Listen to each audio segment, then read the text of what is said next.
So I think that a homeless person in this country could point out the problems that we face. I think a homeless person could actually point out the solutions that go along with the problems that we have. But you know what? A homeless person can't run for president of the United States. You actually have to have a resume to do this. And I want to suggest to you that I do have a resume to do this, that I can do this job, and that I can do a really good job at it. And for a second here, I've been an entrepreneur my entire life. I started a one-man handyman business in Albuquerque in 1974 as a junior in college. 20 years later, 1,000 employees, electrical, mechanical, plumbing, pipe fitting, architects, engineers, American dream come true.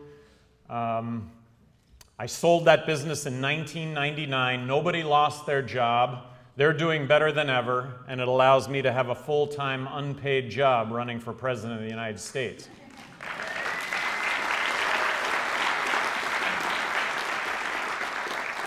I want you to know that I had never been involved in politics prior to running for governor of New Mexico. None. No politics. I went and I introduced myself to the Republican Party 2 weeks before I announced. What they said was, wow, John Latuzio, chairman of the Republican Party in New Mexico, man, I like what you've got to say. You're gonna be terrific. We're Republican Party, inclusive. We're going to include you in all the debates, all the discussions, all the meetups. You can have your shot at getting the nomination for governor of New Mexico. But you just need to know that you will never win. That it is not possible to come from completely outside of politics and get elected governor in a state that's 2-to-1 Democrat. I got elected. I'd like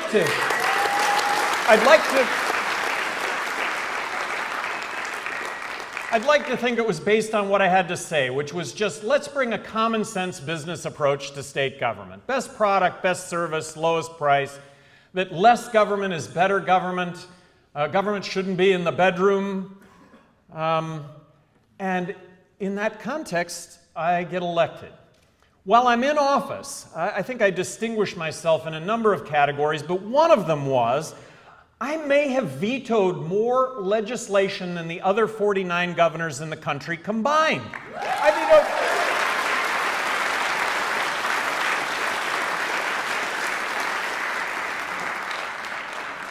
I vetoed 750 bills while I was governor of New Mexico. I had thousands of line item vetoes as governor of New Mexico. I took line item veto to a new art form. Only two of those bills were overturned, so it made a difference when it came to billions of dollars worth of spending. It made a difference when it came to laws that were passed that, in my opinion, were just going to add time and money for you and I to have to comply with those laws. Wasn't going to make our lives any safer, wasn't going to make us any more healthy. It was just going to add time and money. So I stood up and I said no. And I think it made a big difference. Now, New Mexico is a state that's 2-to-1 Democrat. I made a name for myself being a penny pincher. I made a name for myself saying no to bigger government. The government doesn't have the solutions. I should have gotten ridden out on a rail, but I got reelected by a bigger margin the second time than the first time. I just think it speaks volumes to the fact that people really appreciate good stewardship of tax dollars.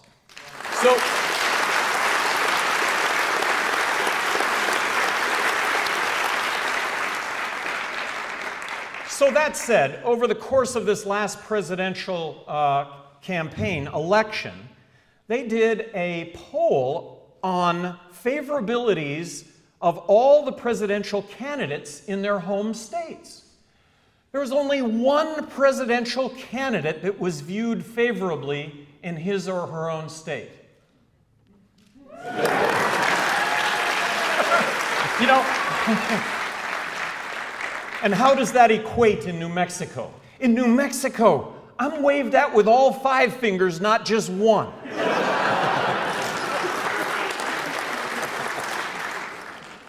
And then they did a study on all of the presidential candidates and their history or their record on job creation.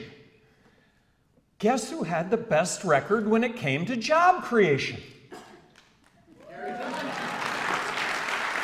And my response to that was, I didn't create one single job as governor of New Mexico. The private sector creates jobs. I didn't create jobs.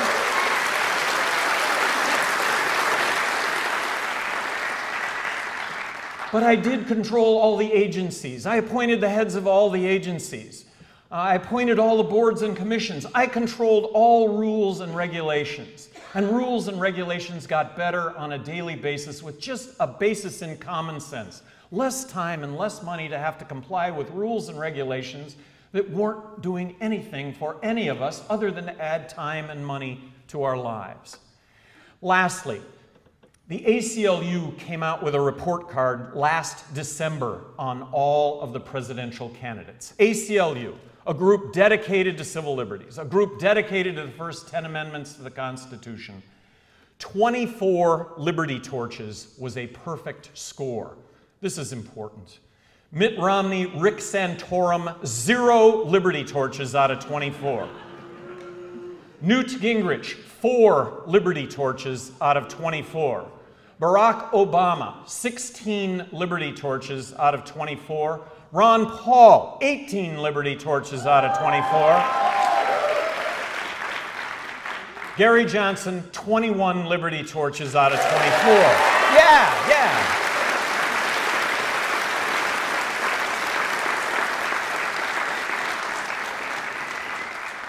So right now, I am on the ballot in 47 states and the District of Columbia.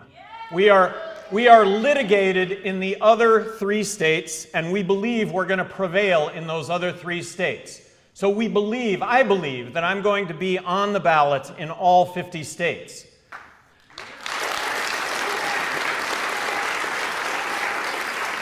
No other third-party candidate is going to come close to 50 states. I believe the Green Party will be qualified in 30 states. That may be off by a little bit. I believe the Constitution Party is going to be qualified in 8 states. I may be off on that. But the point is here, I'm going to talk about myself and Barack Obama and Mitt Romney because we're going to be the only 3 on the ballot in all 50 states. So how do I differ from Barack Obama and Mitt Romney? I am the only candidate that does not want to bomb Iran. Yeah!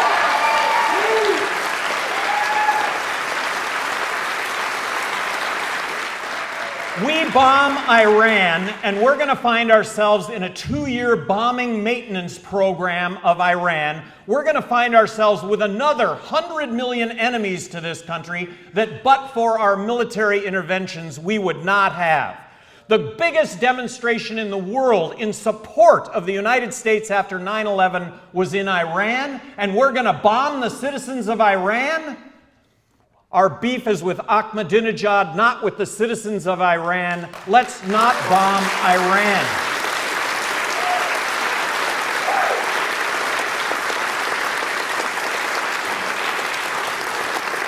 I am the only candidate that would get out of Afghanistan tomorrow and bring the troops home.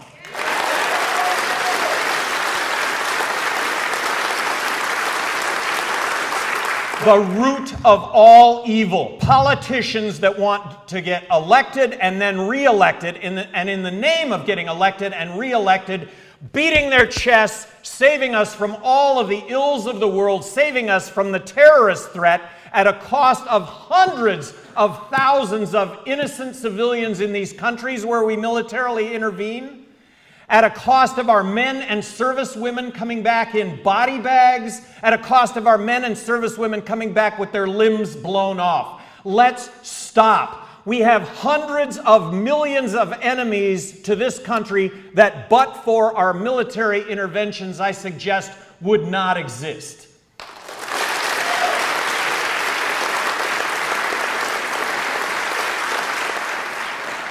I am the only candidate that believes that marriage equality is a constitutionally guaranteed right on par with civil rights of the 60s.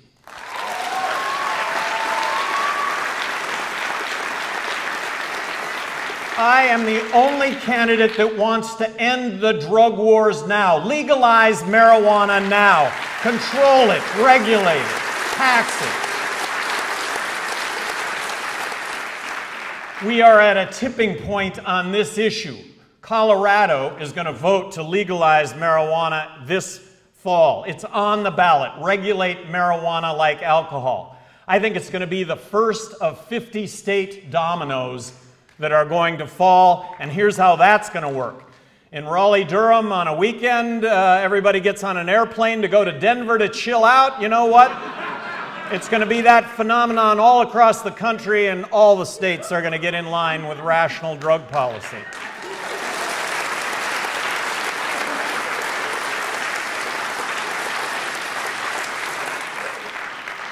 How would it have worked if I would have been president after 9/11? I would have never signed the Patriot Act.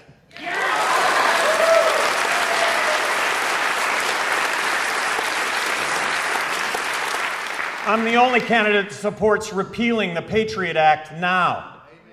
I am the only candidate that would not have signed the National Defense Authorization Act, allowing you and I to be arrested and detained as U.S. citizens without being charged. I am the only candidate that wants to balance the federal budget now.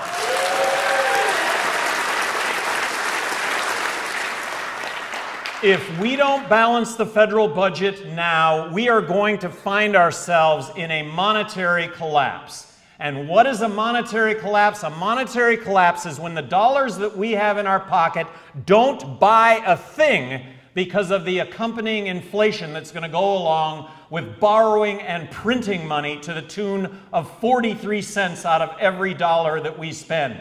We have to do this, and we have to do this now. It has to be mutual sacrifice on the part of all of us, or we're all going down together, all of us. And that means addressing entitlements. That means looking at Medicare, reducing significantly the cost, 43% reductions in Medicaid, Medicare, military spending. Social Security is absolutely savable. I don't want anybody here to leave thinking that Social Security can't be saved and that it's an easy fix relative to Medicaid and Medicare. But here we have the two parties arguing over who's going to spend more money on Medicare, when the fact is we have to significantly reduce the cost of these entitlements. And if we don't do it,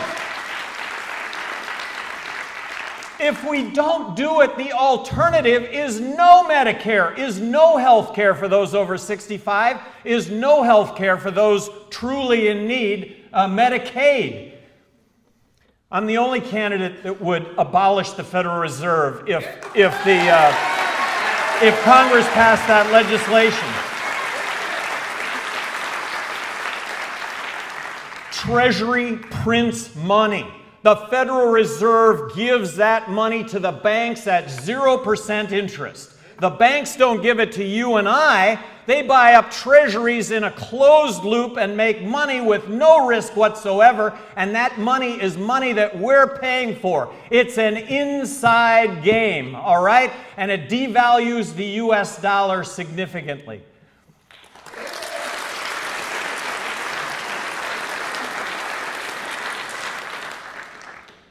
Talking about Mitt Romney and Barack Obama for 1 second.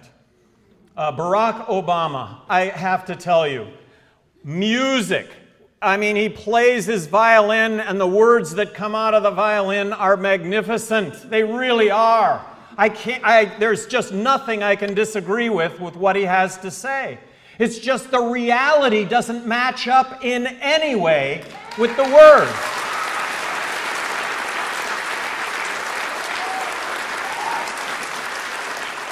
He said some very favorable things, I thought, when it came to war, the endless wars, that we were not going to find ourselves in continual war. I thought he said some very favorable things when it came to gay rights, marriage equality.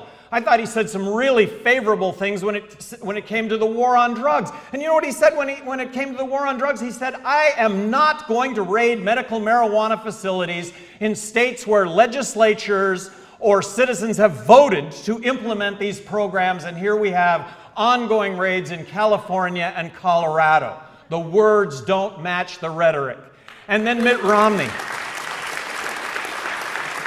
Mitt Romney, really personable guy, okay? Really personable guy. But Mitt Romney says it's a no-brainer to build a fence across the border. You're listening to somebody with not one molecule of brain based on that statement.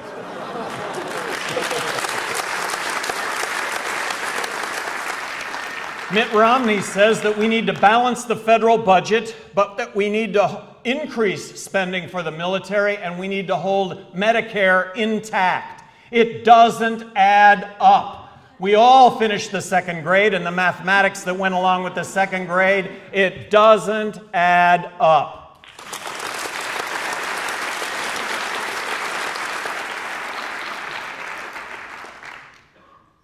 We're on a 40 university and campus tour. I'm doing 20, Judge Jim Gray is doing 20. Why are we out talking to college students? Why are we out talking to young people? Because you all are getting screwed. I'm going to retire, I'm going to have health care, but you have to work and you will never retire and you're not going to have health care because there is no paying this off, none whatsoever. And then President Obama's health care plan. Let's see, that's a plan that's dependent on healthy people having to pay for insurance to pay for those that aren't so healthy. That's a burden that falls on young people who are healthy. You're graduating from college with a home mortgage without a home. Why is college tuition so high? The root of college tuition being so high are guaranteed student loans that make colleges and universities immune from lowering their prices, that if so many students couldn't automatically get into school because of guaranteed student loans, they would actually have pricing that would be lower and colleges and universities would be more affordable. And then the worst.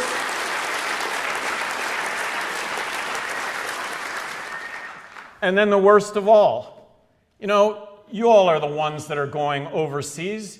You all are the ones that are putting your lives on the line. You're the ones that are dying for all of this. Or you're coming back hurt, and hurt in ways that we're going to all have to care for you for the rest of our lives, and we have that obligation, and we need to meet that obligation.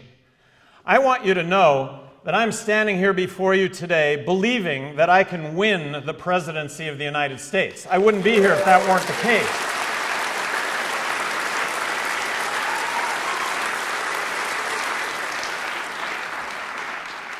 Let me pose to you this question, all right? I'm at 5% of the national vote right now.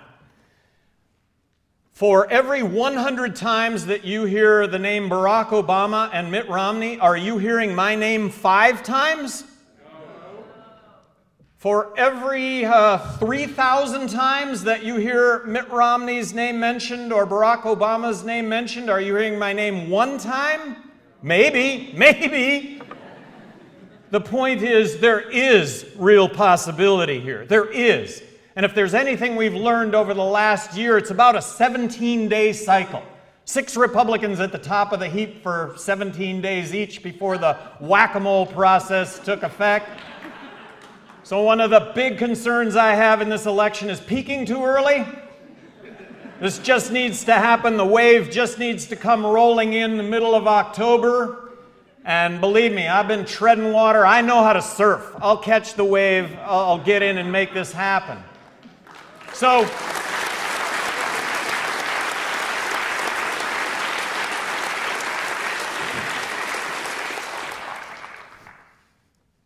have you heard the notion of wasting your vote? Let's see, wasting your vote. That would be voting for somebody that you don't believe in, right? And let me ask you a question and then follow that up with a request. The question is, what happens if all of you waste your vote and vote for me as President of the United States? Well, I'm the next President of the United States, by God.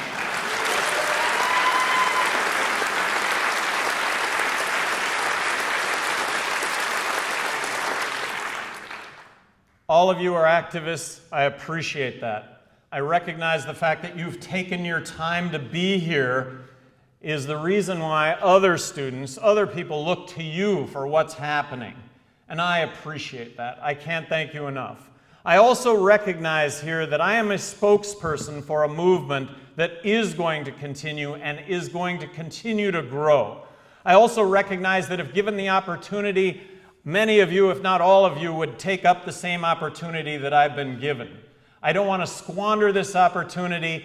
It's a message that has to be heard. It's a message that resonates. All of us understand the difficulties that we face. We understand that we're going to all have to mutually sacrifice if we're going to have a country going forward. But it seems as though the national debate doesn't have anything to do with that. It has everything to do with believing that the impossible is going to happen. Santa Claus is going to come this Christmas, and by extension, the Easter Bunny is going to come with his eggs, and the Tooth Fairy still exists. It doesn't. We have problems, but we can address them. We can make a difference. We can make this country what it is always meant to be, and that's liberty and freedom, allowing ourselves to live the lives that we want to live in an environment that we've all fought for, that we've all sacrificed for, that this is what this country really is about. Thank you very, very much. Live free. Live free. Thank you. Thank you. Thank you.